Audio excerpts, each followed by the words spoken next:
Welcome, one and all, to this week's episode of Tenno Clock. Look at me. I am not Loz. I am Nazif. This is Xeno.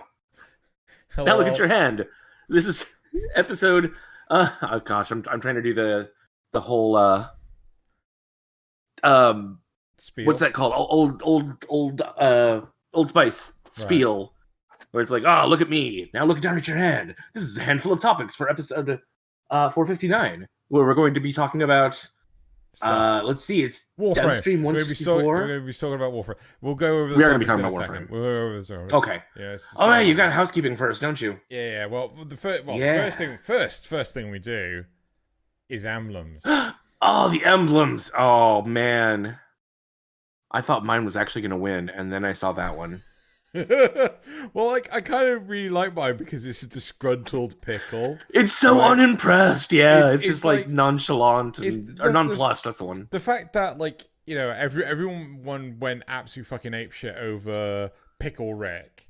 Yeah, and I wasn't that impressed by the episode, and then this came out, I was just like, yeah. Oh, Pickle Rick. I know it's a bit of a tie. However, if you wish to win 75, I don't know how Loz does this. It's I think it's this one. If you wish to there win we go. 75. Yeah. Oh wow. Yeah. If you wish to win 75 platinum for your platform of choice, go into the description below where you'll find a link to the Google form for this week's polls. In the form, you'll find this week's emblems. Just fill out the form. Make sure you put your in-game name in correctly. Choose your platform of choice. And you'll be entered in automatically for a chance to win 75 platinum. So I can confirm, as a winner in the past, it does feel like this when you get 75 platinum. Oh, I'm rich now. Yep. So that is it for the emblems. So let's move on to the Dojo Dusting. And I can actually turn around and I can actually tell you that I don't know what the fuck Loz is on about, because he bangs on saying like, oh yeah, these buttons don't work. I'm working perfectly fine for me. But that's kind of the point, isn't it? Right? So you'll find that I'm now in the top left-hand corner. Nazith is in the top right-hand corner. That's where Loz would be. Now that I actually have good boy internet again, I can actually do the recording again, actually upload it and everything. And yeah, so expect upgrades and updates and things, because yeah, it's like, Nazith and I have collaborated quite heavily on configuring Notice Me Senpai. Oh yeah. Nope. Sorry, Kampai Cast. Oh yeah, that too. Yeah, I always get it. That's the more important one. Yeah, Kampai Cast. That's the more relevant one to this scenario. And both Nazith and I have a very strong familiarity with OBS, and it is a ball ache when you know what the fuck you're doing and trying to tell someone how to change something. It's a pain in the ass when someone doesn't know what they're doing, like when they've got no experience with configuring or anything. It is so much harder. So now that I am back in the driver's seat, I can do all sorts of weird, wonderful configurations. And I think the first port of call is get Loz's news thing sorted out, which he's been asking for absolutely ages. Oh yeah. The other point, Loz is not with us today. We went on holiday to a gaming expo, which we spoke about last week, and he got the con flu. He got the con flu and is not well. So Loz, for the uninitiated, that is convention flu, not like con man flu or something. Oh, I didn't even consider that. But regardless, yes. So he's gotten convention flu and has not been well for the majority of the week, which is really sad because he's had the week off and he's been held up in bed. But he has been playing a lot of Goalkeeper. That's happens. Yeah. Well, I mean, you relax and your body just goes like, I'm no longer going to fight off any illnesses. Like, oh, great. The time to strike is now. Yeah, pretty much. Then, one of the other cool additions we have is, we spoke about this, Loz and I spoke about this. So currently you can see the background footage. This is not me playing, right? However, we can swap over to actual background footage of the game, which looks jerky as hell. Something's clearly going Yeah. wrong here. I bet it's that NVEC crap again. Yes. Yeah. Well, the good thing is I got background footage, so we can like I will get that sorted out. But the whole point was that we could just it's step one towards switching over to so view things live, test things live. So one of the cool things was that one of the more recent topics was about was it Azima? I think it was like the 200 day pistol. And the thing with the pistol was that you could put out turrets, but there was no limit to how many turrets. Hello, Soler. There was no limit to how many turrets you could actually put out, and people could actually make builds where the turrets would last for 10 minutes. So we thought like, oh no, this isn't a thing. But the great thing was because Loz was actually playing while recording, he could just jump in and actually test it himself. So that's the whole. I swear there used to be a limit on how much you could put out. I don't know. Maybe not how long, but how much. I don't know. Must be a galvanized thing. I don't know. But anyway, so what else is there? And there's a little bit of unfortunate news. So it turns out that there was a platinum giveaway, effectively while I was on holiday, and I didn't get back in time to actually submit everyone's names. So the people from episode 457, 458, and 459 this episode will be submitted. People will be picked from these 3 episodes and will be forwarded to DE next week after we've recorded and announced the winners in 460. At least that's what I think the math is. I could be wrong with my numbers, but I'm pretty sure that's the So that's a bit of an unfortunate thing, but I just lost track of it. I think that's it for Dojo Dusting. I don't think there's anything else. No, not that I can think of. Granted, I haven't been in these episodes for a while, but not that I can think of. Cool. Right, so we're now going to move over to the War Report. I'm so glad I made these banners, right? By the way, trying to get these banners in for Loz while, that was hard enough as it was. Anyway, so we have the banners. So we have the War Report. We have the dev stream, which will be our first topic for this week. We've also got the Quest to Conquer Cancer. That was it. Yes, Quest. That's returning. Cancer. Knights of Nabris is coming back. Yep. Knights of Nabris is coming back. Again, we'll touch upon these during the dev stream topic. We've also got Inktober, which has also started. I never knew that pipe was there. Right. The number of almost times, nobody explodes it. The number of do you have to explode it in order to actually get it's one of those explosive barrel ones. That room has got 3 different explosive barrel things. Right, because I did blow up one, which was the ramp, right? Yeah. I just keep on walking by it and just keep on getting shot. I'm like, what the hell keeps doing? Oh, okay, never mind. I think there's one on the other side as well, which is also triggered. But anyway, there's a ramp. There's the ramp. There's the jet, and then there's the wall that has treasure behind it. Right. Just trying to think. Is there anything else in terms? Do we have any? Oh, it's Tenno October. No, we'll talk about that. Did we talk about any patches or anything? Are there any patches this week?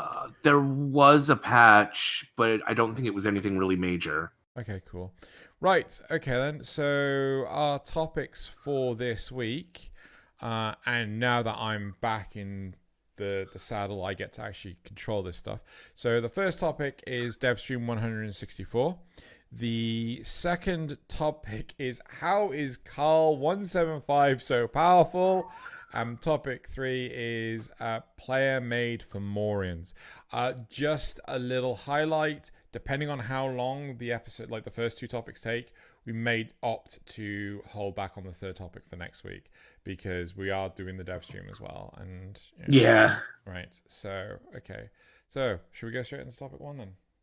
Let's head on into it. Cool. So, topic 1 is the dev stream itself. Okay, so I need to move this out of the way, which is my controls. Right. Devstream Dusting, DE's charity for this week is True North Aid, a charity for families and survivors of residential schools in the indigenous community of the North of America. I don't know what this means. So there was back, oh gosh, I think back in the 20s. I may have been earlier or later. I'm not entirely sure. 1920s. Yes, yeah.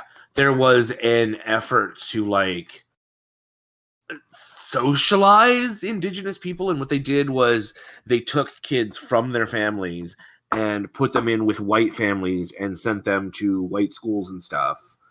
And so there's essentially a generation that does not have a connection to the previous generation. That's horrific. It is horrific. Thanks, Canada.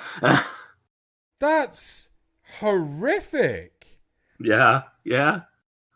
So what? They just grab these indigenous... Oh, I feel this is a minefield. Yep. Wow. Yep. I'm shocked by this. But that's why they have the it's the new. I think they just started doing this in like the last decade or so. They have a holiday called the National Day for Truth and Reconciliation or something. Yeah. And it's supposed to be because of all this, admitting their faults for doing that. Because yeah. I want to say Australia also did something like this, but I could be wrong about that. I might actually be mixing those two up. Jeez. I hope not. No idea. I mean, like, some people may get a bit funny with me and say, like, well, how do you not know your own heritage and shit like this? I was like, well, just to point out, you're not Canadian. I'm not Canadian. This may have been influenced by, people in the UK, but the sheer volume of shit that happens today, let alone 100 years ago, I mean, it's very hard to keep on track of all of this shit. Yeah. Anyway, the next point is discussion of the latest. On the last update, Rebecca brought up the new Archon shard system to see what frames dominated the system. But due to Stynax being given away for free, his usage was so high that he dominated the shard system. I am kind of surprised, but I mean, I haven't played with him too much, but there's apparently some broken builds you can do with him. Fair. Wukong changes were discussed, and it seems that his popularity hasn't changed, but they believe that the AFK strategy usage has gone down. Good. I think. Yeah.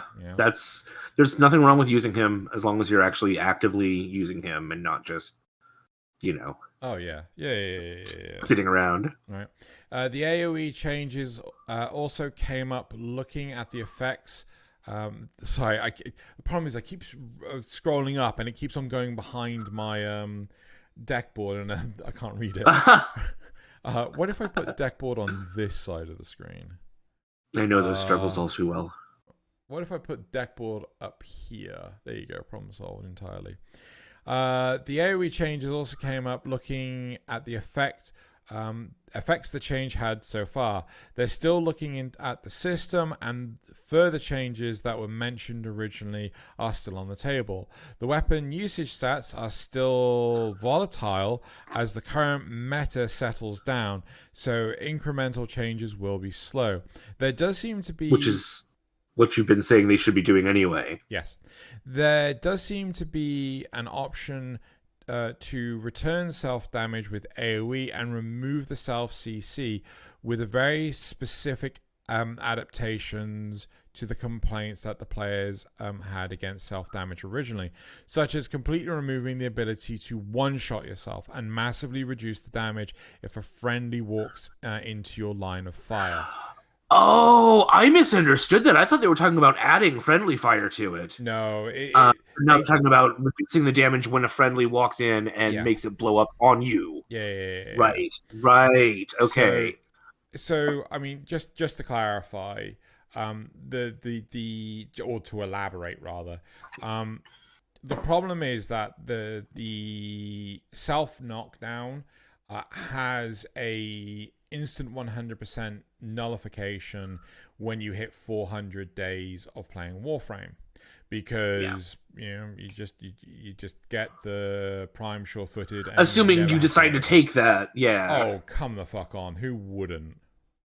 Well, I mean, there is also Prime Fever Strike, which is really good for melee. Days, but 400 days.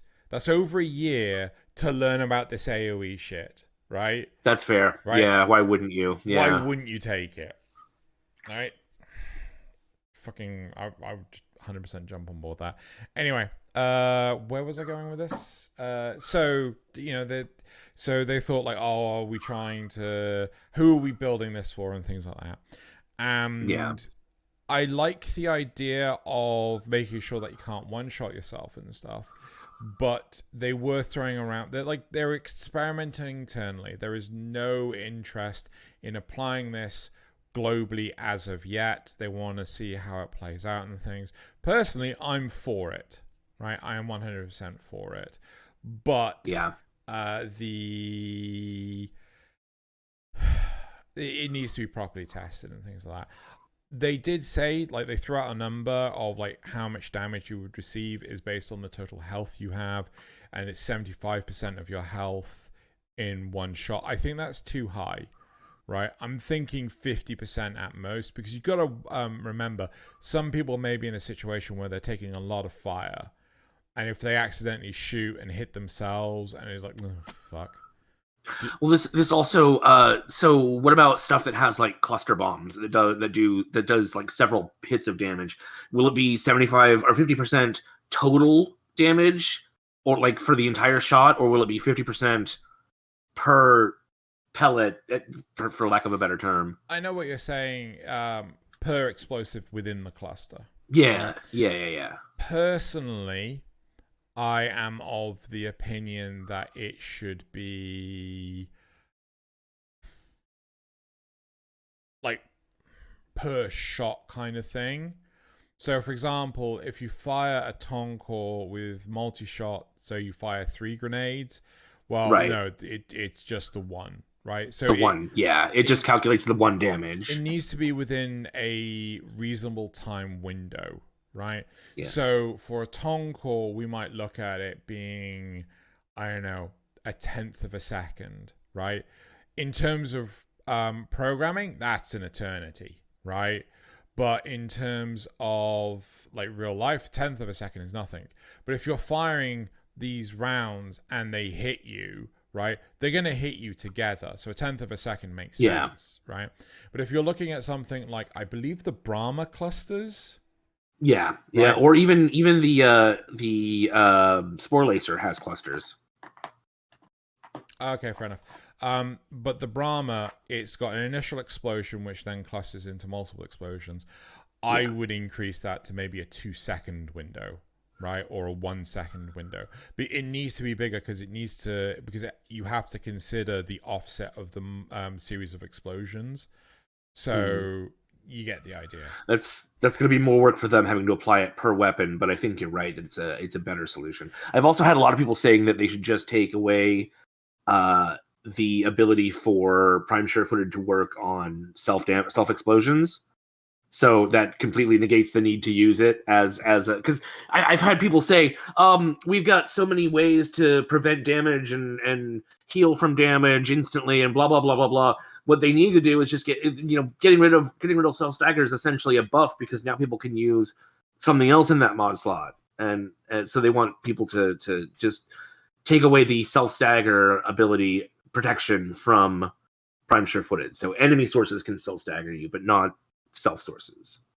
I mean, sorry, enemy sources won't stagger you. Self sources will stagger you. I don't know if that would be better or worse, or not the same. I'm not sure. Because people are still gonna just gonna take off Prime Sure-Footed, and put something else there. Like, well, think about it. What else is Prime Sure-Footed fighting against? Ancients, Scorpions, anything during the Prophet Taker fight. Right, but there's a few things, but it's situational. Well, not just that, but they implemented in the whole. Oh well, if you roll, right? Or if you bullet jump away, or if you use a melee weapon, right? They put in that call to action that made you able to react to at least two of the three things you just announced. I can't remember. I don't know if any of it applies to the Profit Profit Taker. Taker.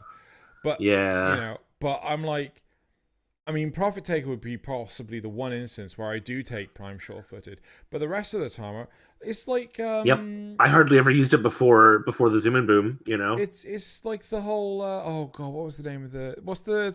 I used to champion it so much before Oberon got his rework. Corrosive Projection, right? Oh yeah, yeah. Everyone used to take specific aura mods when they were fighting specific factions. And I was like, fuck that noise. I'll just take Corrosive Projection. But it does nothing to the Corpus. It does nothing to the Infested. I don't need it to do anything to the Corpus or the Infested. I just need it because they die fast enough. Yeah, I just need it for whenever I hit the Grineer and they got no armor, and then the problem goes away. Right? And any corpus that you like, any high level corpus that you run into that do have armor, even some of the high level infested have armor. Yeah. It would work on them. So yeah. Yep. So people will go back to things like Energy Siphon. People will go to Corrosive Projection. They'll pick other mods because the whole point of Prime Sure-Footed is to reduce the frustration that you cause yourself. Right? Yeah. As soon as you take that away, no one's going to use it. No one's going to want it. Yep. Agreed. Right. Should we continue?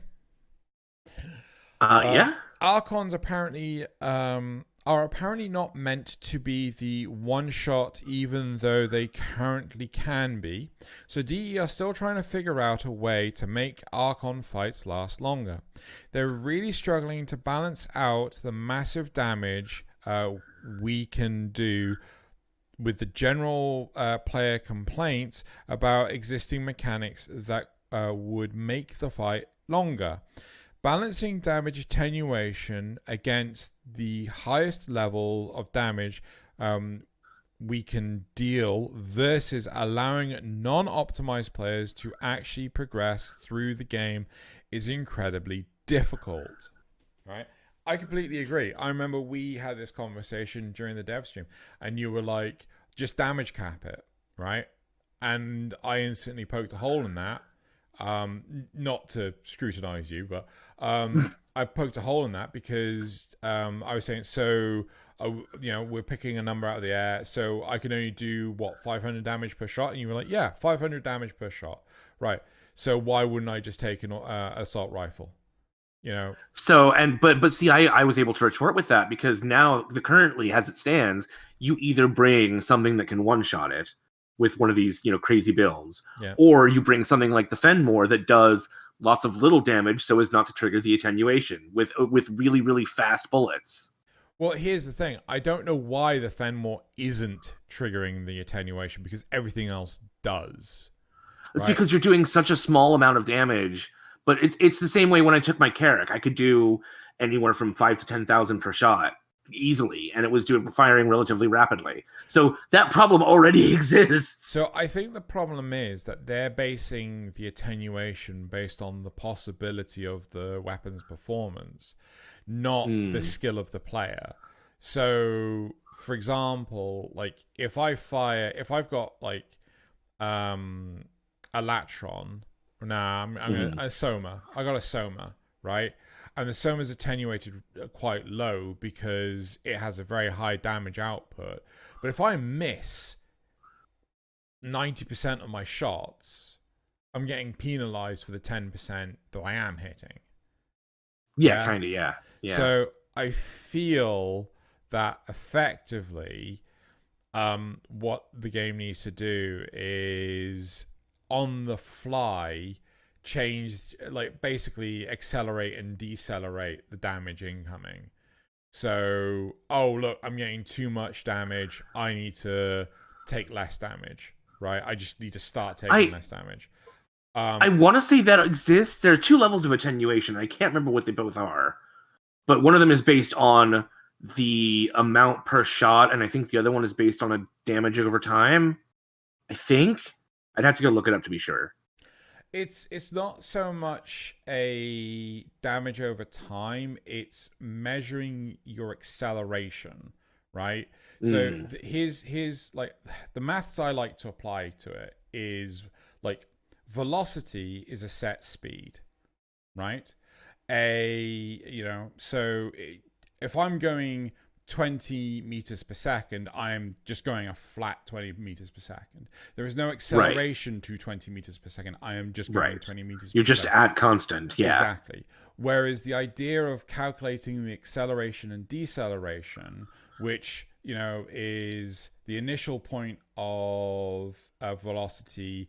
Resting, or initial velocity, yeah. So it's final velocity. It's delta V over delta T. Right? Yes. So, change of velocity over change over time. Exactly, right?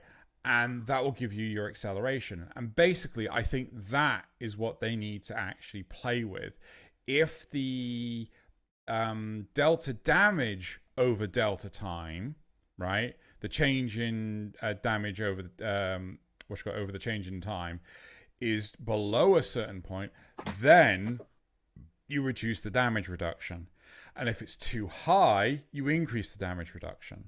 I think that is the best way to deal with it. And maybe you also have to include a damage cap. So it's like a single amount of damage can't exceed so much. Yeah? Yeah, because that's partly how they're getting around it now, is you bring something that can either do it in one shot, or you bring something like the Kuvahek, which fires a bunch of little tiny pellets. Yeah. So you essentially still one-shot it. Before the damage attenuation can kick in. I'm pretty sure I took my Kuvahek. I assume, do you have to do it solo? It requires a special build. And the one I saw took Ivara so that they could get the stealth bonus for headshots. Fair enough. But yeah, there's some. It's gonna be. I don't envy them the job of trying to fix this, to sort this out. I think the thing is they need to take all the case scenarios of the damage outputs and things and just try and experiment with it. But they're doing the right thing. They're acknowledging it even, which is good. Yes, yeah. So, and doing little bits at a time, I think is again the step to go through. Mm-hmm. Don't make these massive sweeping changes. Right. Shall we move on to further updates to Veilbreaker? Yes, indeedy. Okay. An Echoes of update is coming to the Veilbreaker system, which will update the system further and bring more content. This will also release the new update of Sprag and Venkra. Venkratal. Sorry, I just saw it on the next line. Venkratal, bringing them into the Karl missions, maybe as bosses, maybe as allies. New content will not be coming for Karl until after Deviri, but further changes and expansions to the content to the content we have are already in progress. So I was talking to Nazith about this. I was not a huge fan to the fact that we went to the Murex again and basically repeated the Veilbreaker quest. But this time with collectibles. Yeah, because that makes it better. But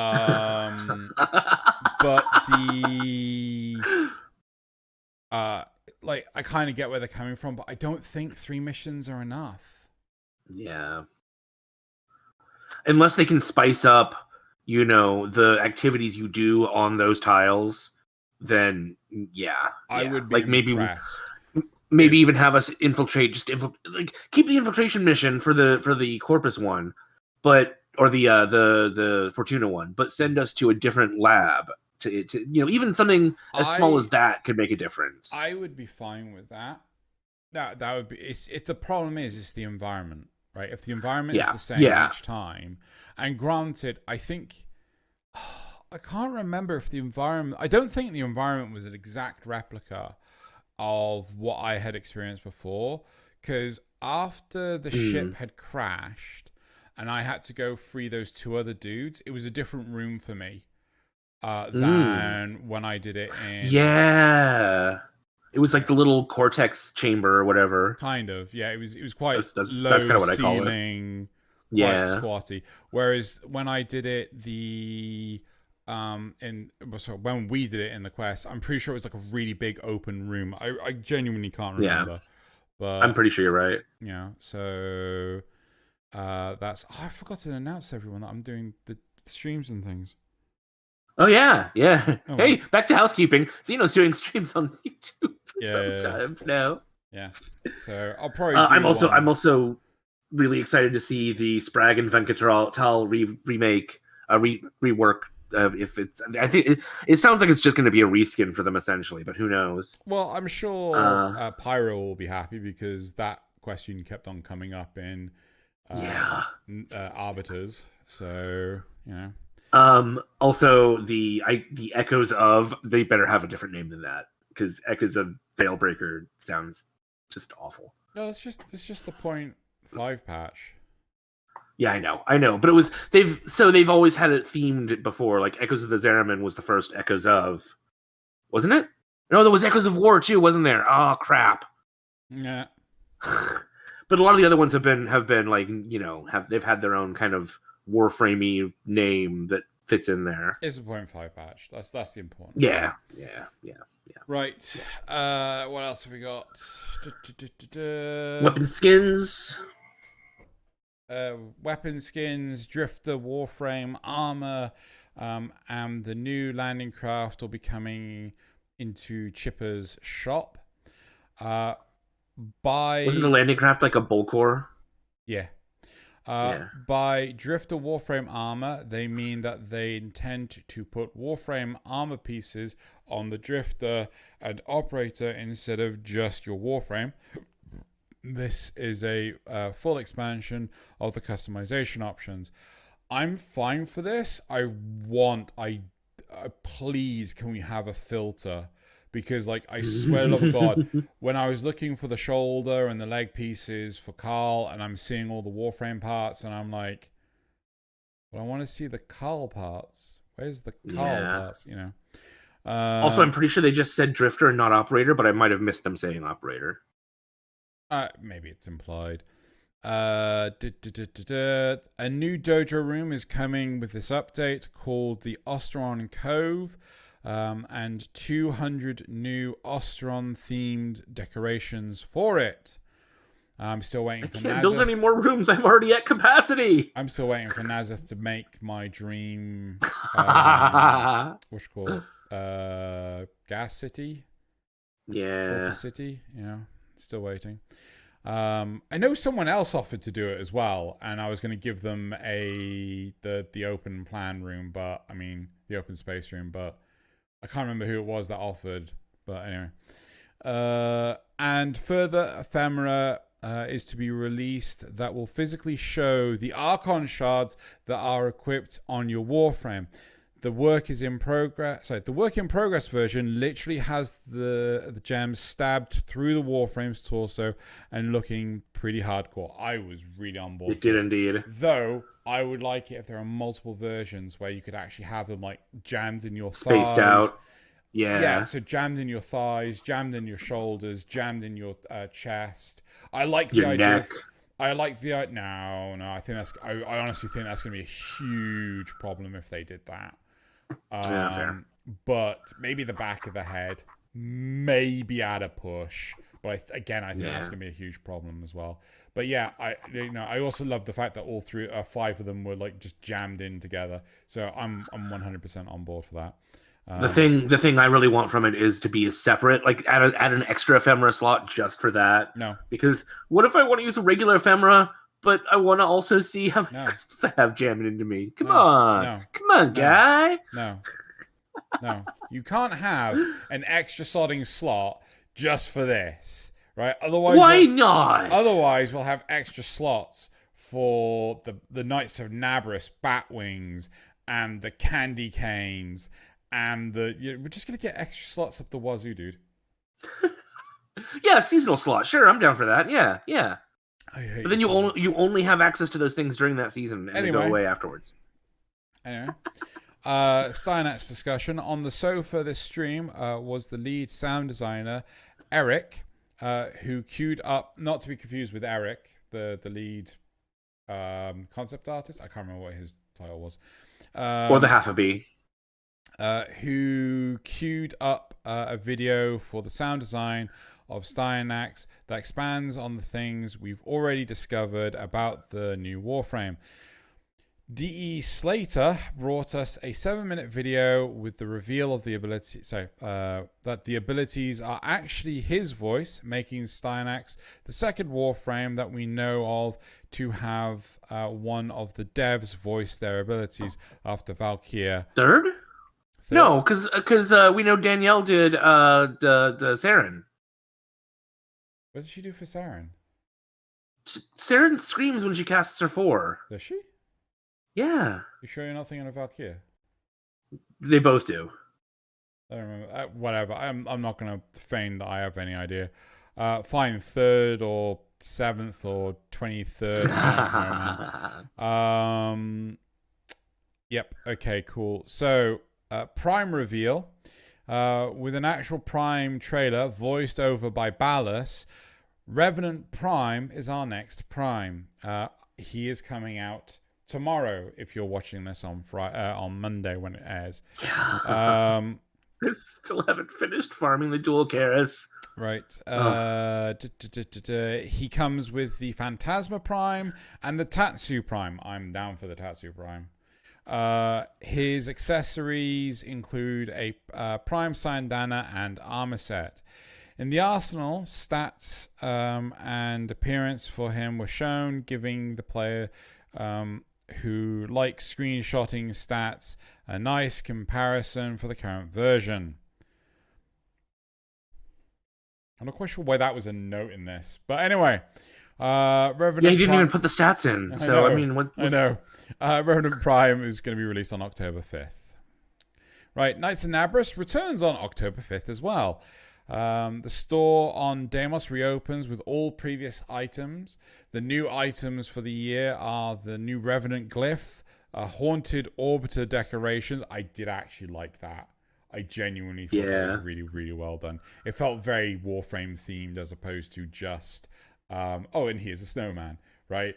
Yeah. I liked how all the pumpkins had like excessive number of eyes and things like that. So I was yeah. No, I'm probably going to be using that instead of the only reason I use the Christmas one now is because I love snow. But I mean, gonna totally Halloween spooky season should be year round. I mean, I've just realized because I'm further north now. Yeah, the chances of snow are higher. Oh. Anyway. Xeno might have a white Christmas after all. Nah. Well, not. I mean, kind of a grayish brown Christmas, but yeah. A murkish, wettish brown. Anyway. And a noggle for the Jackonaut. They've also. I thought it was what? Juggernaut. Jackonaut. It may have been Jackonaut. I thought it was always Jackonaut. Anyway. It probably was. They also added the sheave parts and blueprint for people that haven't picked that up already because it is in it's in the invasion system and no one fucking does the invasion system anymore. Right. Starting October 1st. That's today for us recording. Right. Starting October 1st, a version of Inktober is starting for art creators. Community artists can submit art for each of the daily themes over the month. We only have one. There will also be a competition for decorations based on making a haunted orbiter, dormer zone, etc. Oh my god, I forgot the dormer zone even existed. Quest to conquer cancer returns in October. Decorations will, as usual, go to the Princess Margaret Association, and the more we donate as a community, the more reward we will unlock in game, including a new armor and ephemera. I did like that ephemera.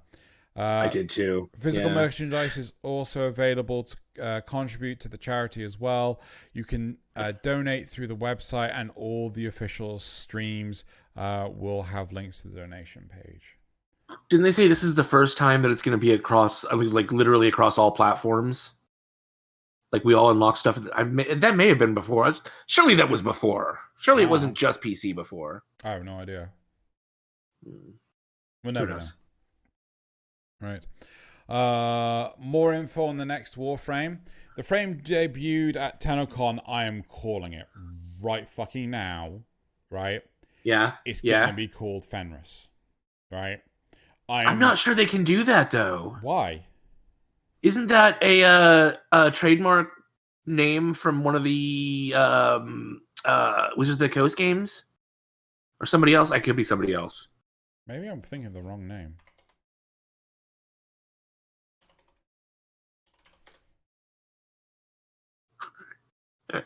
Yeah, I am looking this up. There's also Lupus and... I got the wrong name. Shit, what am I thinking? You think Fenrir? Maybe I am. Yes, I'm thinking I think you're thinking Fenrir. Sorry, I'm thinking Fenrir. I'm calling it right now. It's going to be called Fenrir. Right? Okay. Well, we got fucking Loki. Yeah, I'm going to go look up whatever the... I think there's another version, because that's the god, right? But I'm pretty sure there's another name that is just for the animal itself. I could be wrong about that. No, Fenrir is the animal. Is it the animal? Okay. Yeah, Fenrir is the wolf. Okay, all right. I'm gonna look up some Greek. There's some obscure one, and because Greek wouldn't work either. And submit that one. It was, I think, the second or the third submission. I put a submission in.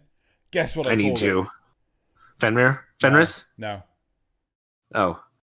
Wolfie McWolframe. Wolfie McWolframe. My next guess was going to be Toru, but, Toru's a dragon. No, what the fuck? Anyway.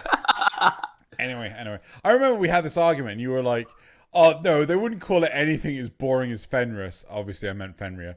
No, they wouldn't call it anything as well. I'm sorry, we've got a fucking carrier sentinel. It's called Carrier. It was named but that was back before they started naming things good. It was named that. It was... Fuck off! That was another community-driven thing. And it was like... fucking... It was chosen Carrier because... everyone kept on saying, like, Carrier has arrived. It's like, you're making reference to StarCraft, right? Everyone's making reference to fucking StarCraft. It's like, yeah, that's what I got fucking named the Carrier. Like, it's gonna get fucking named Fenrir. I guarantee it. This is where, like, Rebecca or someone from DE, like, watches this. Let's face it, they're not. And the guy's like, cross that off the list. Anyway. I mean, I think I said this to you, in Dauntless, they just released a new behemoth and named it Fenrir, and it's like an earthen wolf. Lol. Anyway, right. Yeah. So let's go back to the actual news before I went on my tangent. The frame debuted at TennoCon with the concept art by the comic artist Joe Mad. Was basically given a rough coloring by Eric. This is the other Eric. So I colored artist, it. Right? Eric also gave the concept art a new pose to help with 3D modeling artists, which has helped with giving more clarity on the details from the original concept. The process of the default coloring was walked through from the first coloring concepts to the fully rendered pose. I am just going to pause for 2 seconds, okay? Sure thing. Right, cool. Sorry, I realized I might have actually been given access to these assets.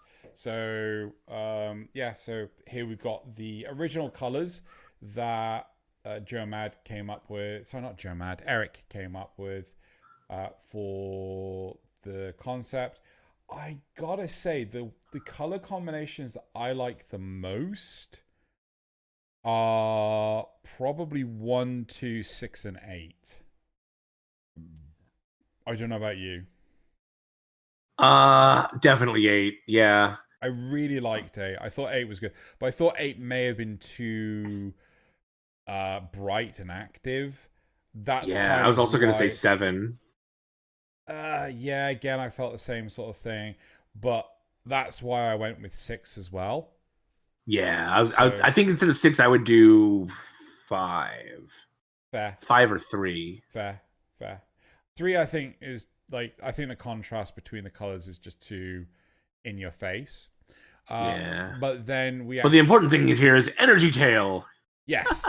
However, I think I can't remember the story in its entirety. Maybe it's in our notes. But Rebecca turned around and went, "No, I don't like them," and she didn't sound anything like that.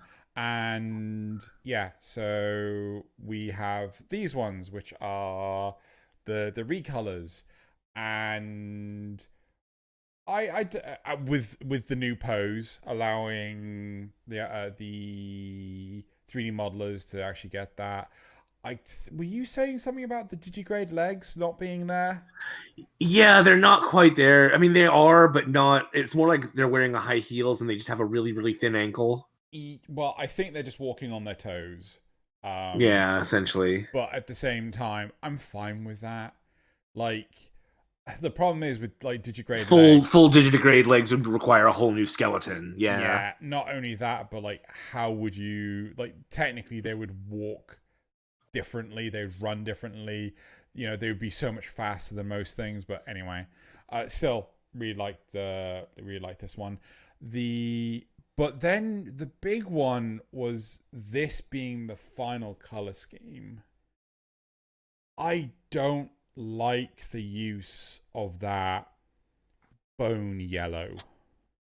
Right? I feel it contrasts really badly with the navy blue or like, you know, nighttime blue sort of thing. I think actually I don't mind that. I think the background doesn't really do it justice. But no, I actually don't mind that at all. Well, to me, it feels like you've got these like really deep, fleshy tones with like the red, the blue, the brown, but then you just got this weird yellow color in it. It just feels off to me. So you remember Doomsday from Superman? Yeah. It feels kind of like that to me, where you've got skin and muscle, or something. Sorry, not skin, fur and muscle, and then like bone armor. Well, maybe if they changed it so that the brown and the yellow were they swapped them. Maybe, yeah. But again, these are just to show off the color channels, really. Because no one who really uses the default colors. Yeah, fair. Yeah, we all know that we're going to change it at the end anyway. So yeah, exactly. But yeah, I'm liking where this is going. Though everyone keeps on saying like, oh yeah, very wolf-like. I'm sorry, that looks like the Queen alien head to me. Yeah. You know, I mean, I still like it. Don't get me wrong, but it looks like Queen alien head. Right. Yeah, but I like the way it looks. I like the color channels. I think it's gonna be good. Mm-hmm. As long as the powers are good. Let's see where the rest of this was going. The design council is currently taking submissions for her name. When narrowed down to the top 10 list, the larger community will be able to vote on them. Editor's note: I hope this is turns out to be better than Gara, but Wolfie McWolfface might be a good choice. Nope, terrible choice. Yeah. The thing is, if that actually makes it in, the Warframe community will vote for it. Yeah, but they're gonna veto it. Oh yeah, of course they would. Anyway, new frame weapons concepts were shown off, with Eric looking at axes and scythes. For the first concept, the choice was to go for an axe, as the last one we had was the Sindo, which uses the hammer stances. The current design is a very Tenno-styled great axe. The frame will not be coming in October, but is arriving before Christmas, so probably with Deviri. Yeah, I'd hope that makes sense. They go like, yeah, we don't really care that, Fenrir is nothing to do with Deviri. We're just gonna stick him in there anyway. We're just gonna stick her in there. Yeah. Right, and then I guess actually it would kind of make sense because Deviri is like a very sort of storybook place, so maybe it would make sense to have her in there. I don't know. Well, I mean, we didn't actually have a plot thread at all for Caliban, right? Yeah, I mean, he was made by Ballas, or no, he was made by Era. But I mean, we didn't even get Laverian for Caliban, did we? Yeah, we don't know anything about him besides he was made by Era. Yeah. How? Yeah.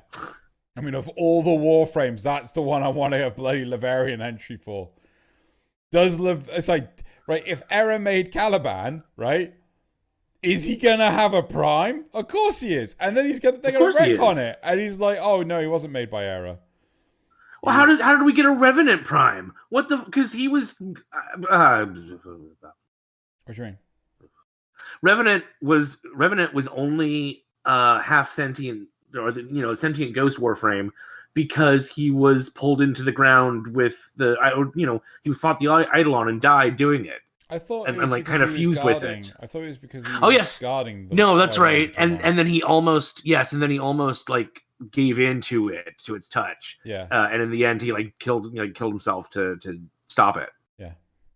And so that's how he became ghost sentient Warframe. But before he was just a regular Warframe. Yeah. So, but how does he have a Prime?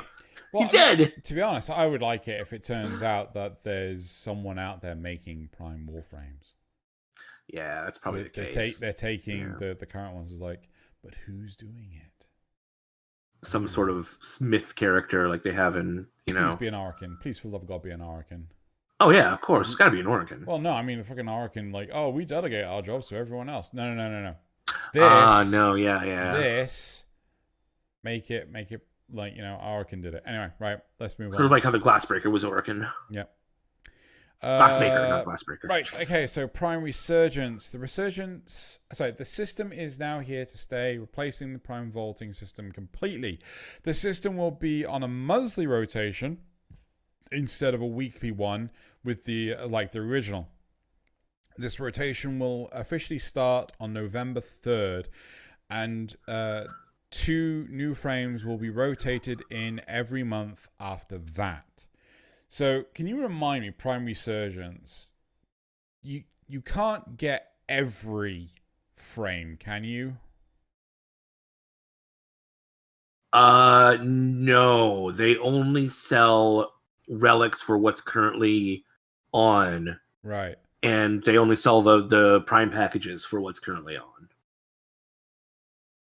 So, like, every month it'll be 2 new frames that you can get. What's apart from it being a month, from 2 months to a month, what's the difference between 1 month? 2 frames per month. Yeah, but it was 2 frames per month with Prime Vault. Sorry. No, it was 2 frames per 3 months. No, 2 months.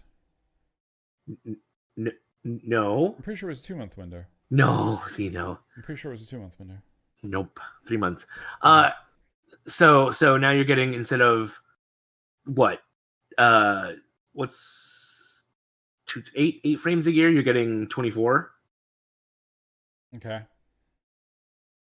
But yeah, do you think they're going to change it so that, like, oh yeah, we're now doing them in 3s?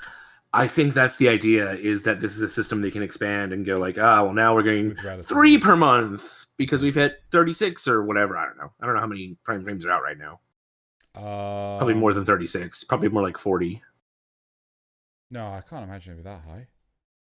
We're only just hitting Revenant. Fair. We've just hit our 50. Right, what was the last 10 frames? I'm gonna go load that right now. I was gonna see if we could get. Do you want to guess? Do I want to guess? Okay, so what did we just have? Styanax, Caliban. There was one between there, wasn't there? Yes. Fudge. There were actually 2 between there. I can't. They're so forgettable, I swear. Well, a lot of the more recent ones are. Release date. Styanax, Geyer, Caliban, Yoreli, Sevagoth. You just fucking gone to the Lavos. wiki, haven't you? Yes, I have. Zaku, Protea, Grendel, Gauss, Wisp. Okay, yeah. So Revenant was... I don't know. It was like... So Grendel is... If Styanax was 50... 49, 30... So 49, 30? Fuck. 49, 48, 47, 46, 45, 44, 43. 34. He was 34, I think. Yeah. I didn't get that far, so if that's wrong, I mean, it's not my fault. Oh, wait, these aren't the release date. Oh, for fuck's sake. Oh, no, yeah, they are, because there's Excalibur Umbra. Never mind, yeah. Anyway. He was, yeah. Yep. So, we got a ways away. Yeah. Anyway, so yeah, so are you on board for Prime Resurgence? I am. I think it's a much better system, especially since you can save your Aya between runs, or between rotations, so you can like really save up for the one you want. Even if you don't miss, or even if you miss it this year, at least you know, hey, it'll be back probably next year. Or, I mean, if there's 36, 34, you've about a year and a half, I think, to go through a full rotation. Yeah, fair. That's not too bad. It'll get longer in that time, but not by too much. I wonder how long it'll be before they turn around and go 3 per month. I think probably when they hit 48, that's when they'd start doing 3 per month. Fair. Because for some reason I don't think they want to have a full rotation in 1 year, and that's okay given the number of frames that there are. Well, right now, and obviously this is only the ones that are vaulted too. Yeah. Yeah, right now they couldn't. So maybe when they hit 36, because then they will be able to.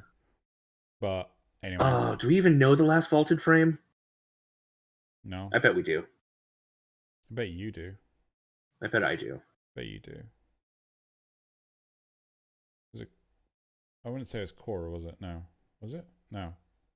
No. I can't remember when Korra was. I can't remember when anything was. Korra was probably like the last Warframe. I think Nezha's about to go in. So it was last one was in Naros. Right. Yeah. So we got this time. Anyway. Yep. Cool. Urali update. This one is minor, but with tweaking on her passive to make the buff more forgiving for when you have it and when you lose it. Pablo pitched a change to her 4 that will make it more 2-stage, where you cast it and then decast it, like in Nezha's 4. I honestly don't know what Urali's abilities are, because Urali. Her 4 is the giant like water spout that pulls enemies in and then flings them away. Oh, right. I'm with you now. Okay. What's her passive? I don't. Oh, higher crit chance with pistols when she's on Marilena, I think. Okay. So no, that can't be it. I don't know. We'll never know. No one. No way to find out. There is no. Urali Nobody plays mains. Urali. There's no Urali mains, so we'll never know. Right. Okay. So cross-play test results. So this was quite interesting. The cross-play update temporarily went live on the 29th of September. There was no announcement for this. It just happened, didn't it? It just happened. Yeah, I was there. I saw it. All further test dates will be unannounced. Testing for results that they will not actually reveal to us. I think it's down to potential latency or communication impact between servers and things like that. Yeah, in the first one, there were a lot of game crashes when people tried to join somebody on a different platform. So that's probably their first big iron. Right. Wrinkle to iron out. Fair. Cross-play tests will all lead up to the full release of the system as soon as all the technical issues are solved. Test was purely between PC and Xbox this time, but further tests may not. More information will be available next month and when the major milestones are reached. See, I'm actually quite interested in this because I would have thought there wouldn't be that bigger deal in the communication between the different platforms, because you would do it through, maybe you do it through sockets and things like that. So yeah, it's very interesting to me. I think starting with Xbox is a great place to go because it's the closest architecture to a PC. And then they can go from there. No. Please show me a PC that just runs off a disk drive.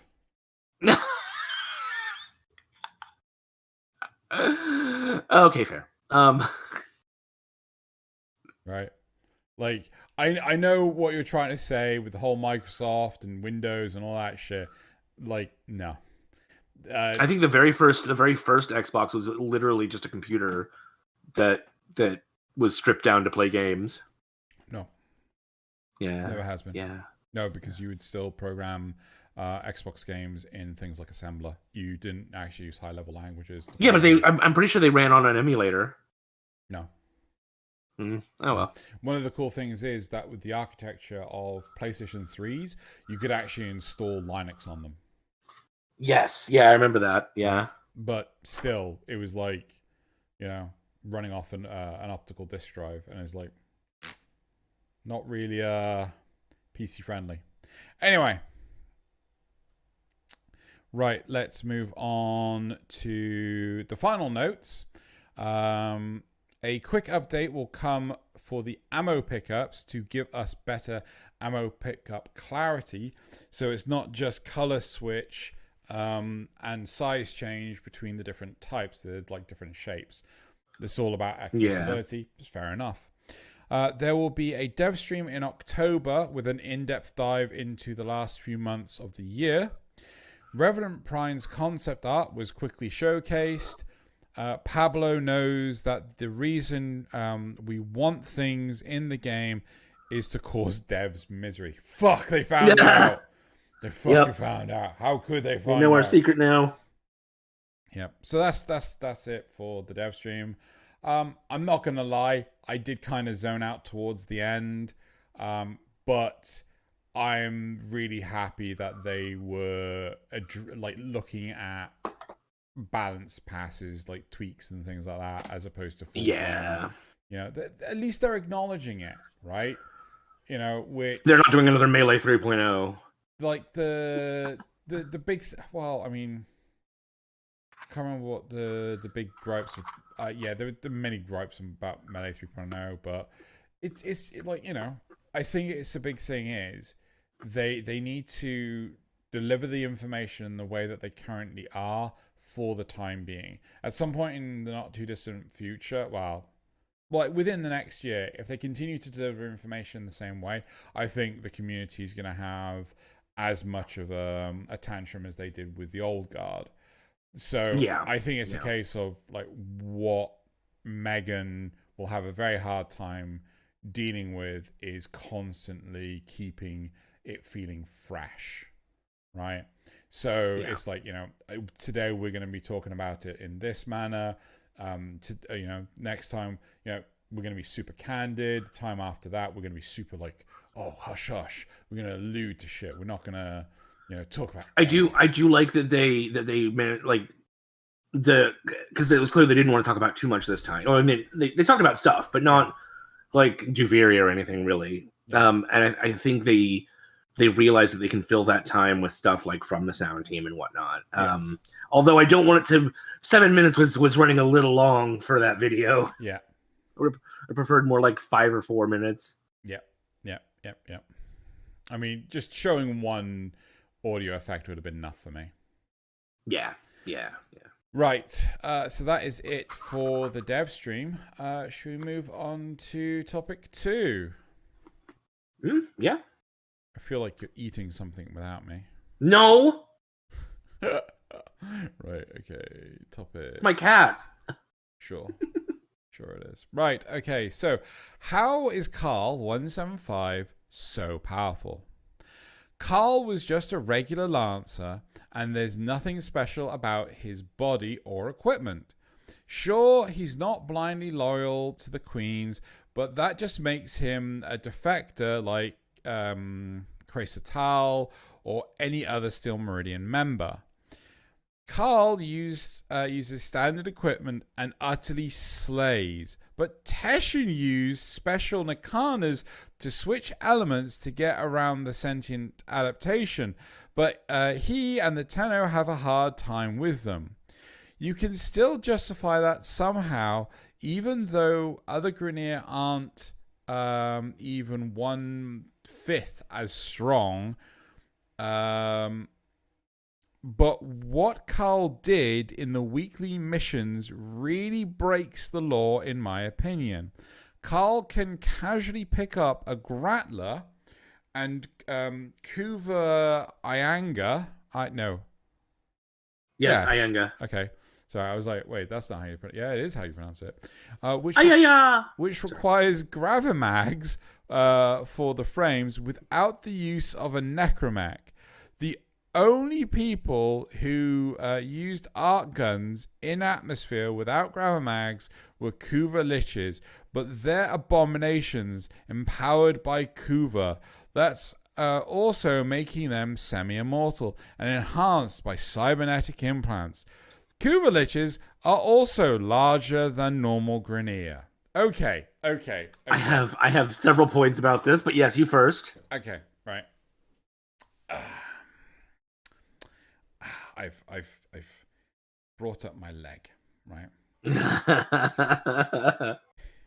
Daddy Xeno's in storytelling mode. This is the hill that you're prepared to die on. Not how are we able to play or experience the life of this other NPC character, right? This is the hill you want to die on. Right? D have been really adamant not to let you experience anything outside of your story. And the New War was the first time they ever did that. This is the hill you want to die on. Well, clearly Carl is just telling us his story, so it's not really, he's just playing his memories back to us. But you get my point. Yeah, right? 100%. It's like I remember when, like, you've seen Pacific Rim, surely. Oh yeah, right. Oh yeah. I love Pacific Rim, but I remember like how it's like this guy who's like has a degree in computer science, right? And he was kicking off about how unrealistic it was, how stupid it was that they weren't wirelessly controlling the giant robots. They were actually physically inside the giant robots. Hold on. And I'm like, okay. Do you know how much force you would need to generate to lift up something that... Oh my god, your cat is going mental. Yep, sorry. Should we quickly pause? Right. I was saying, like, do you know how much force you would need to generate to lift your leg? And the hill you want to die on is that it's not wireless technology. I think you're muted. Yep. Yep. That's, yeah. And it's just like, some people pick the weirdest fucking hills to die on. Right? Yeah, they do. Yeah. They're like, I've done it. I know I've done it. But... Well, I sort of get it to some extent. Like, they're willing to accept these other things about the world because this is how the world has presented it to them. But if they've got these other things, why don't they have this thing? It's oof. But at the same time, yes, they're just like, my god, that's what you're complaining about. Yeah. I do agree that it does break the world setting, the law, that Carl and his ragtag B team, I'm not going to call him an A team, of Grineer are able to take on the sentients, right? It really does. I disagree. Well, so the Grineer that you pick up are using Narmer weapons to begin with. They're not using standard Grineer weapons. Not the ones and that Carl, are in the cells. Yeah, they do. Oh, no, not those. Oh, you're right. Shoot, it's only the Veilbreaker ones. Yeah.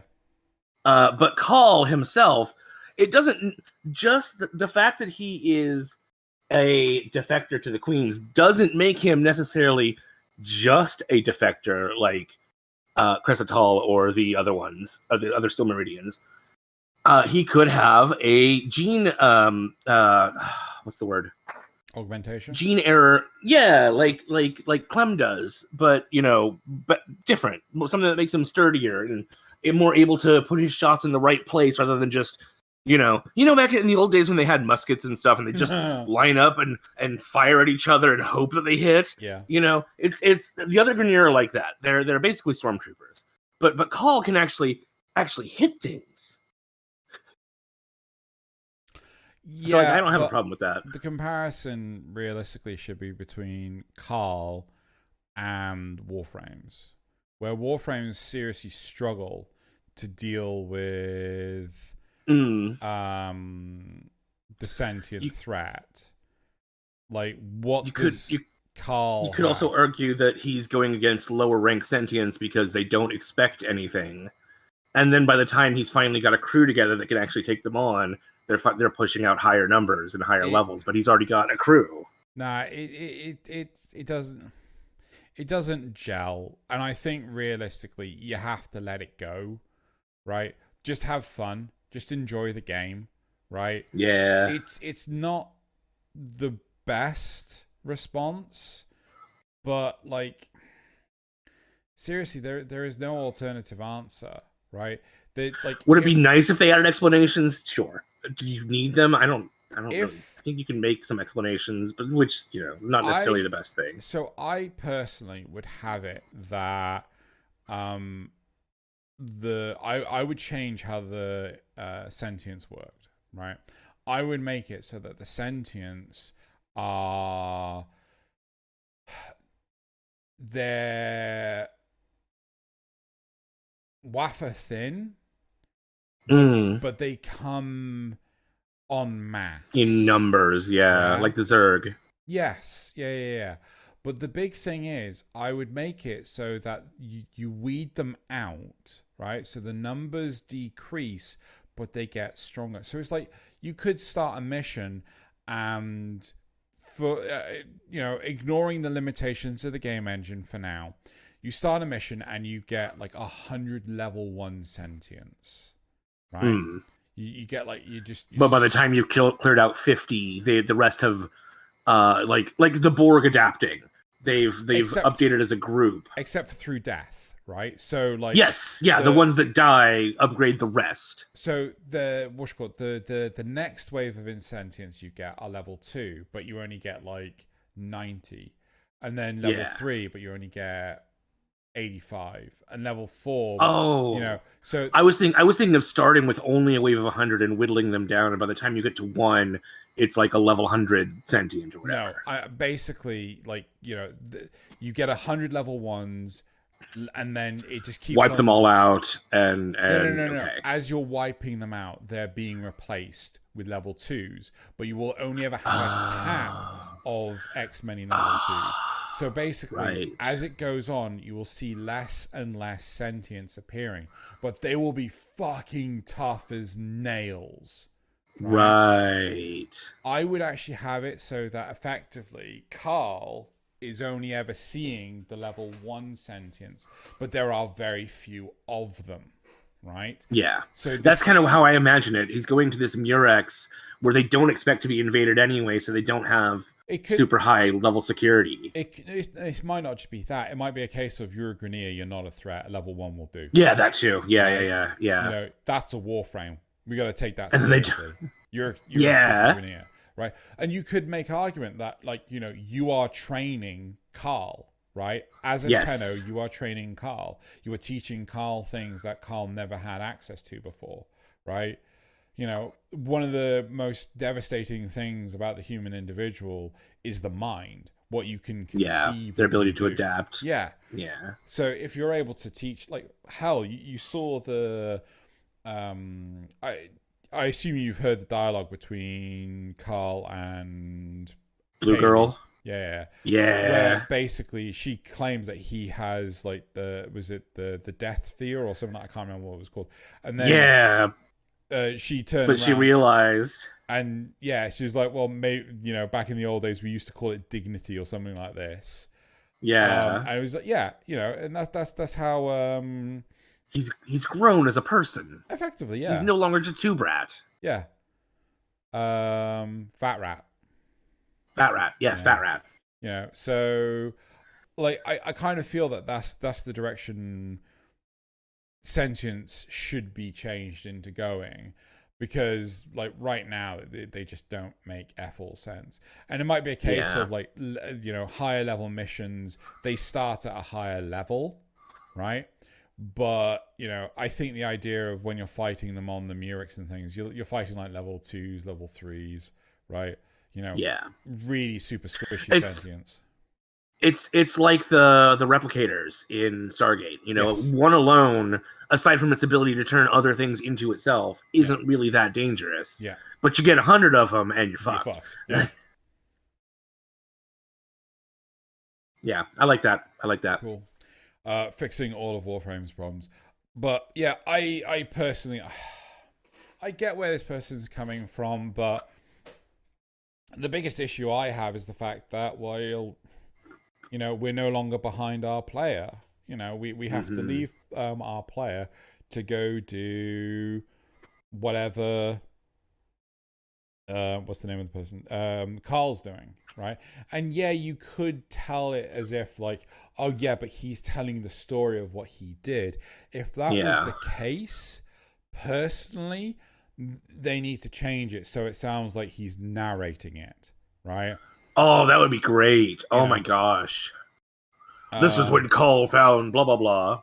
Yeah. And again, you could have it so that Chipper when you die, Chipper interjects going like, and that's when you died?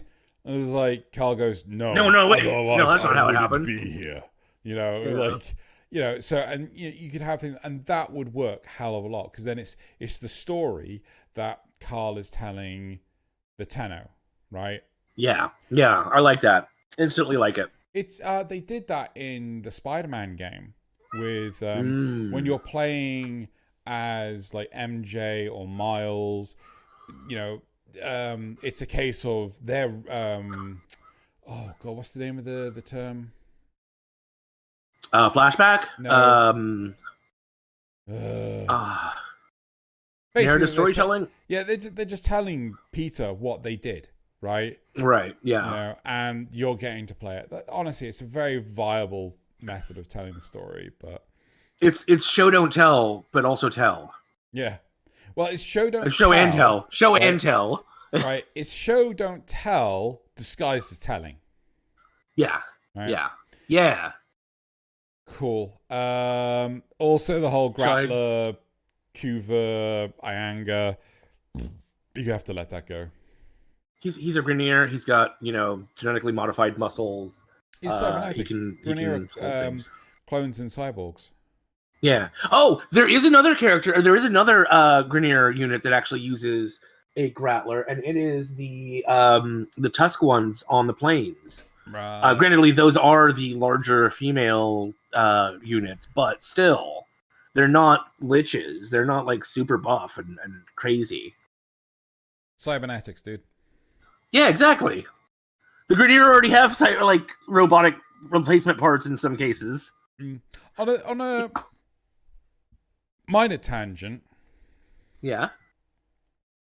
Was that Archon person always at the camp? No, that came after this week's mission, I think. Right. Yeah, when you got the new Corpus unit that sits on the chair there, you also got her. Also a Scorpion. Yeah. Although that spot we discovered like a week ago or so, if you stood there, you could see the Track Archons button, and it would do the same functionality. It would just take you to the star chart. But it slipped out before they actually put the person there for us. Yeah. Right. God, what time is it? Oh, let's go to the replies. You want me to read them? Yeah, sure. Sure. It's simple. He fights for brothers, and he hits the gym. Probably hits the gym with Clem. They go together. Then they stop by Kanzu's for an early lunch.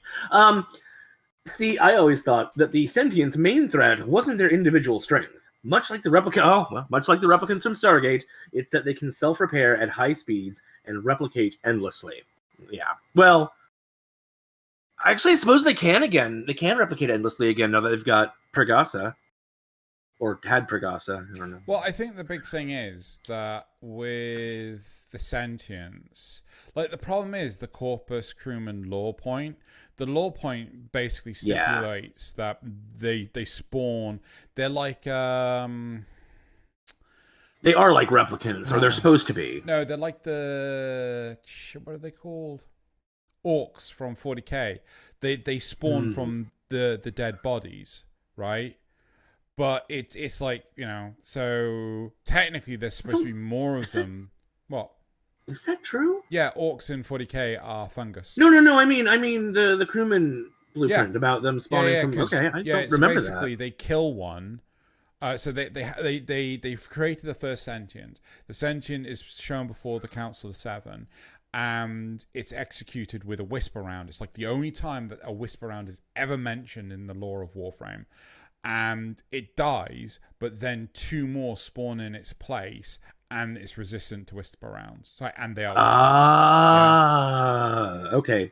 Yeah. So whatever kills. But I think they can. I think they can also be constructed and built too. It's just that if you kill them, they can come back. So personally, I would make it so that like that lore entry is changed, and they come back 1 for 1 at most. Yeah.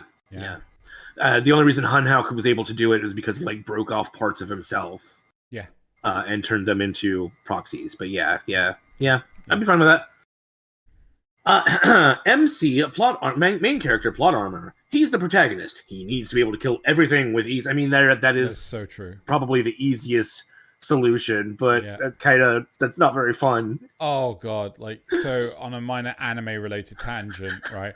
I've been watching something, right? And there's this character who is as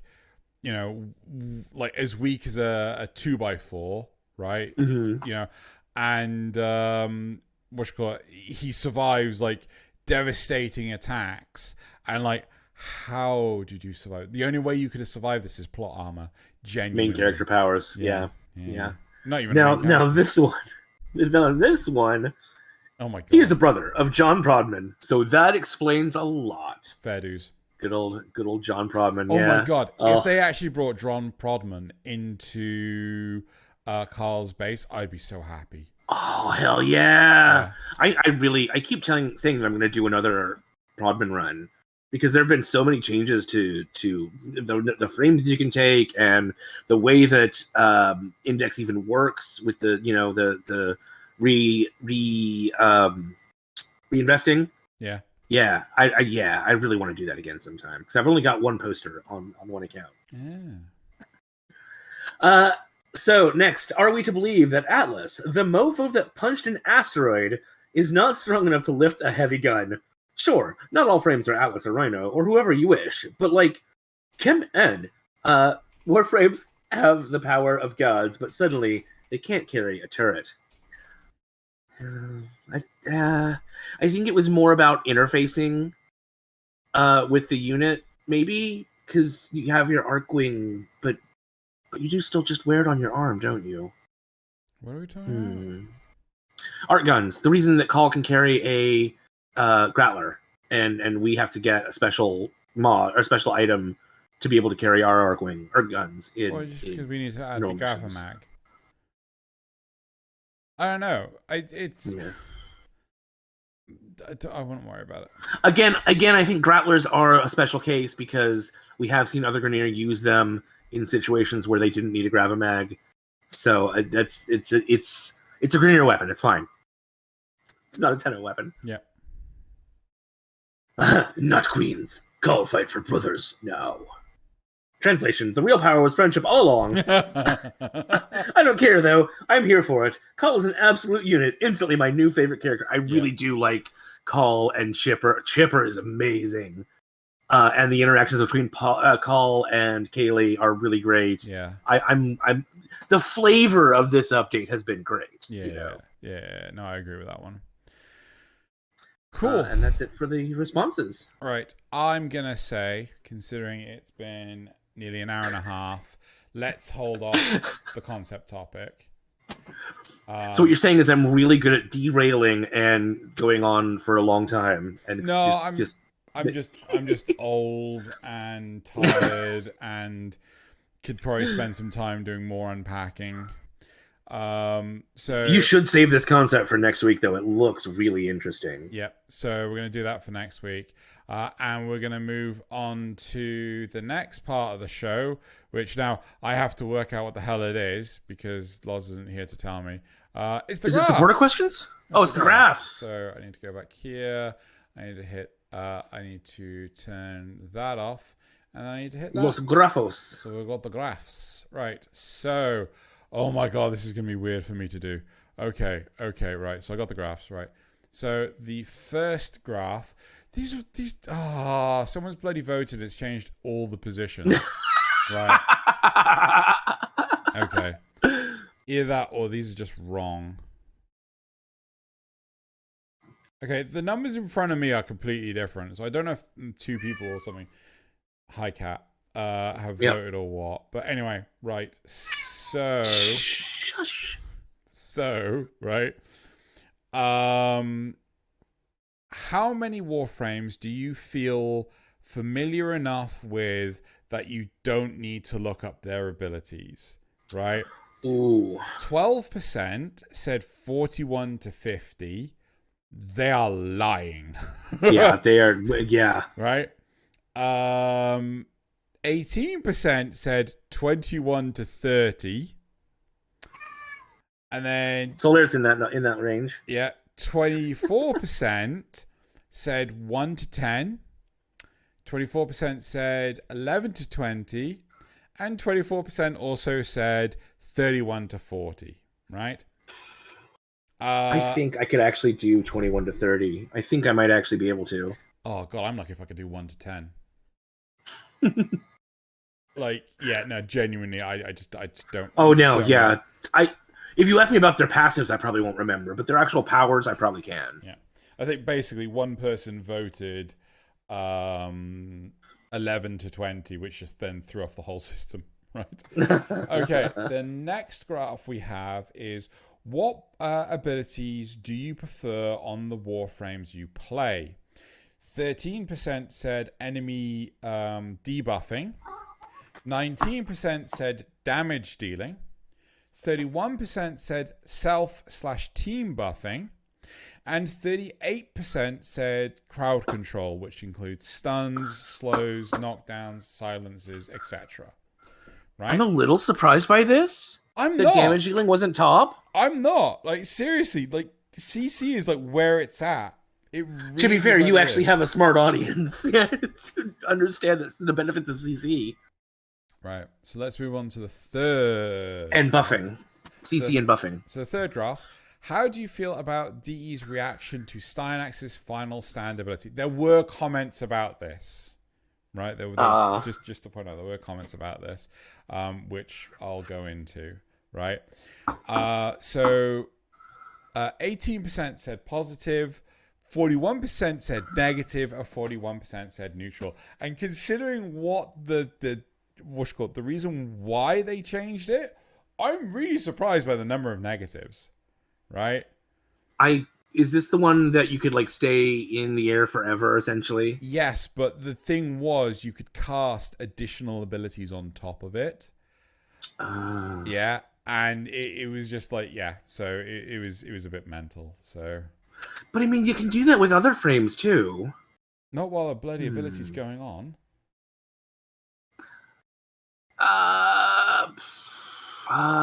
Yeah, you might be right, actually. Like if you've got you can have Oberon's. You can have Oberon's. You're talking about damage dealing. Okay. Yeah, not like. Let's say you have Oberon's renewal and okay. All right. To like, it's like, while casting Reckoning, you could also cast Smite. Right. Yeah, because it had such a long wind-up time. But okay, I see. Right. I see. So, God, where were we? So that was the third one. The fourth one is, how do you feel about the proposed Sentinel rework? 19% said, is this correct? What proposed Sentinel rework? Was this your community concept? No, that was Syntax. I can't remember what the proposed Sentinel rework was. I fully admit I didn't watch last week's episode. Anyway, 19% said negative, 38% said neutral, 44% said positive. I think the Sentinels could use a rework, so I'll say positive. Yeah. Oh, yeah. Whatever it was. Then 5. Yes. Yep. All right. Do you think that overall Warframe's community overreacts when an exploit gets addressed by DE? So 12% said no, 12% said no opinion, and 76% said yes. Good, as it should. Case in point, the topic was very, very reactive. The sixth question was, how do you feel about the Syntax Warframe concept? So Syntax was the Warframe concept from last time. Okay. 12% said negative, 35% said neutral, and 53% said positive. I'm going to go back and watch that. And then we have the silly question, which is always a deal to read, right? Oh God, hold on, let me grab it. There we go. So, let's have a look. So, how would you improve the Syntax Warframe concept? 13% said data stream should work based on your internet connection speed. The bigger the bandwidth you have, the faster the ability works. Yeah. Okay, all right. 20% said, obey me for I am root. I am very disappointed in all of you, right? Should have been 100%. Yeah, 33% said, give Syntax another energy pool like Ember or Nidus, and it I think that's supposed to be fills up whenever anybody has a grammar or spelling mistake in text chat. Right? And then last but not least, 33%. Oh god, no, actually these numbers are slightly different, aren't they? Well, they're all 1/3. But it adds up to like 99%. Oh yeah, so it's 30. Okay, so it's 19% said the data stream thing, 19% said obey me for I am root, 31% said the other one, and 31% said analyze should be an ability cast on friendly players and should function similar to Psycho Mantis from Metal Gear Solid. So you can freak out your allies when you tell them what other games are on their PC/console. There you go. Right. Yeah, I would have a hard time picking between that one and I am root. So pay me for I am root. Right, and that is it for the graphs. Next, we have the supporter questions. Right, so I now need to find the ones that were from last week that I saved. Right, so oh god. Before I read out the supporter questions, I just want to thank you all for watching, Zrugel says, watching or listening this far into our podcast. Please hit that thumbs up button. Remember to answer the poll questions and leave a comment for us if you'd like to say anything. This font is labeled Tile version 2. Zrugel also says, what are you most excited for Soulframe so far? Nothing. I'm going in completely blind. I've not heard or seen anything. I've been looking at the concept art, but that's about as far as I go. But I'm down for the aesthetic so far. Right. The tactic that started with Umbral Former, providing a powerful modding tool and a very limited supply, has been surpassed by the new shard system. So this is a royalist only for Liz. Yeah. That person, yes.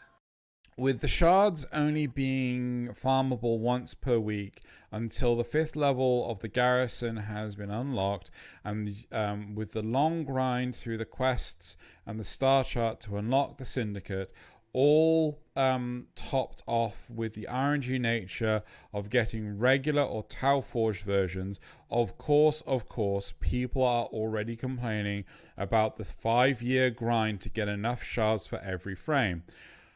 Only 5? For the current frames. That doesn't sound right. And that's essentially assuming the best RNG, which is the statistical average. So you could be worse, you could be better. I shouldn't say the best RNG. I should say the average RNG. I'm pretty sure I worked it out at 75 weeks. That's like a year and a half. Or a year and a chunk. 50 frames, 5 shards per frame. 5 years is nowhere near enough time. That's what, 250? No, yes, 250.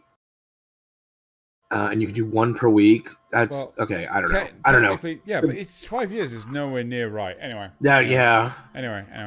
Oh, I forgot that you can buy them too. But I don't think you can buy the Tau Forge ones. I don't know. It might be random. Could you just fucking imagine that? Mm. The player base will have a fucking field day if that was the case. Personally, I think they should add valence anyway. Agreed. Right.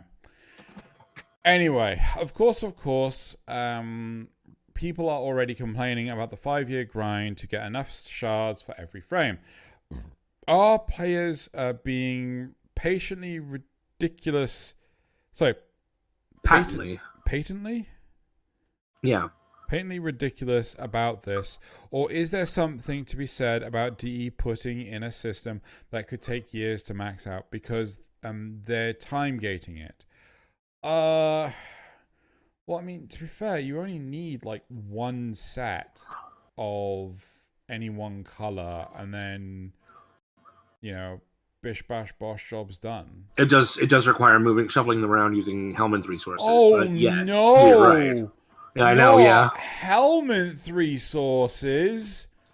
Whatever will I fucking do?